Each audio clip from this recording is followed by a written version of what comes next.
She say guys for the people, right?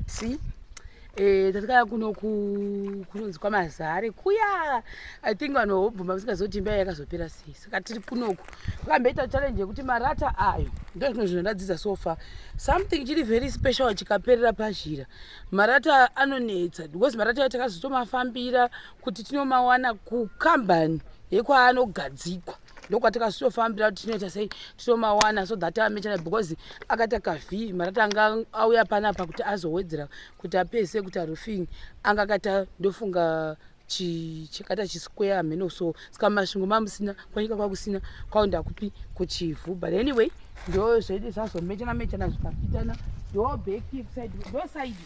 ndoida vamburi kuona iyi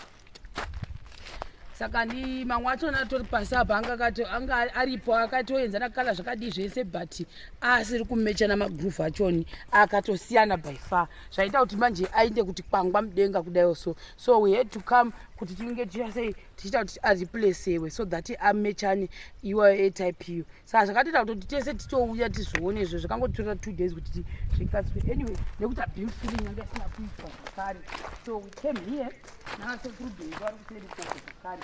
yaitore mukati nerimwe side rakachigadzwa kuti side koatingi saka fisherboard kasvika titikitiki kudayo so tatodza ukomona panapa kuti kana vakufamba hosi ndofunga patikasvika apa matiles ndofunga angopinda vasingazivi kuti matiles ari very delicate anodonha saka apazoti kujatirwa futi zvinhu nemabharaji pina mukati so now munomwa muri kuona matiles akaiswa nawasha muri kuona asvika zvaitwa shuwa zvinosvika sei zvivazvibongadziiswa then aya mawinda atogadzirwa ndofunga anofanira kuzogadzira basi yaikusaidi kunoko then kunoku makaperawo zvakare muno ndo mumwe saka atingi zvamuri kuona zvezvi iliverage yekuti pagosiwa silingi saka atleast vakamboona kuti muri kubvinza here zvinobatsira time ichiripo then inoenda yanga iri bathroom actually bathroom inei muri kuoneka so ndo mubathroom munomu yese iri bathroom iri kuoneka kuti haisi kuoneka right saka inini patikauya kunoku ndachivata munomu saka ndivata munomu ndatozoti musati mumu akasekurubheninga vangavawedzesa beam filling mukati makaita muhoro mese umu saka vakwira vakapinza mese atingi ndo mamwe mavhu akato saka makandachimupinda saka atozvipinda izvizvi mavhu makatairwana nawo achifuti munomu let's go the other room apa zvoda kutozobviswa zvise zvikliniwe izvi saka website kunokusekurubheninga mudenga mamuri kuona umo vatozvetwa mazotangoti ngoverai madhaka mese mchinda kuseri kumusoro kwese samese umu nekumusoro soro kwakusinoitwa beam filling kwamukona kweso saka sekurubheni wakwachita beam filling yacho yose nekusaidi kwokumadziro koko dai saka mese umomo mamusina kudi kuiswa saka tikauya tibva taita beam filling because mvura yanga yakuda sei kuzochipinda saka vaisa mabricks avo bva vazopinda vaisa kunze vobva vazopinda futi mukati handiti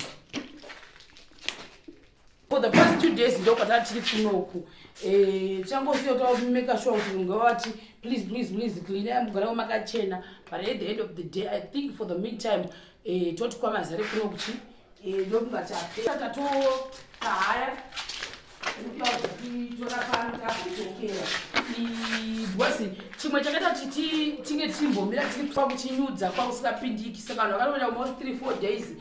vasingashandi kati sezvo asiri kushanda daisi tirege timboenda kupi kunoita idonana sekurubheni kunoita beam filling because hakuna vanhu vangogara pana ari kushanda saka handei munoita beam filling uchi kwaMazare nongotarisa kuti zvakazopera zvakanaka here ndopatikabva tauya kunoku takutodzokera pamanguva atiti kubasa zvakare woti kwakari marori anga akupinda saka zvese zvazvinoitazvitasi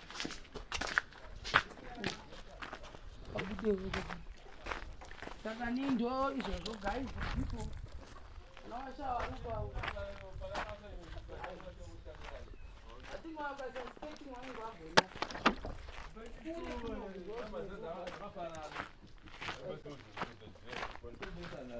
so guys for the people katofara mufesi uyu mwari adaya kukomborera zvokati uye padhuze timobika vanhu vakaMazare mushandise mukomana uyu very reliable tikanyeberewazve hatina mvura tafamba isu kuinda kunonzi kusanangwe kunotsvaga mota akauya kuzotitora musi watakazoenda kunofambira kuti tinotsvaga marata yakuti chaiko kwaakanyatsobva kune kambani yacho anonzi inogadzirwa ndekupi because tatamashayiwa akauya pano akatitora mukomana naye akauya futi akatimirira kurodhiko musi watauya futi takasvika akatimirira kurodhi nhasi apa angu tangomufonyera 2 hours before akati no problem ndoyanchikutora saka paakutitora akutisiya kurodhi taakuinda kuno kwamasare hopefully taakuinda manje wototora mune namba dzake mbuya vanogara vachiuya kuno vachibva kwana chirevo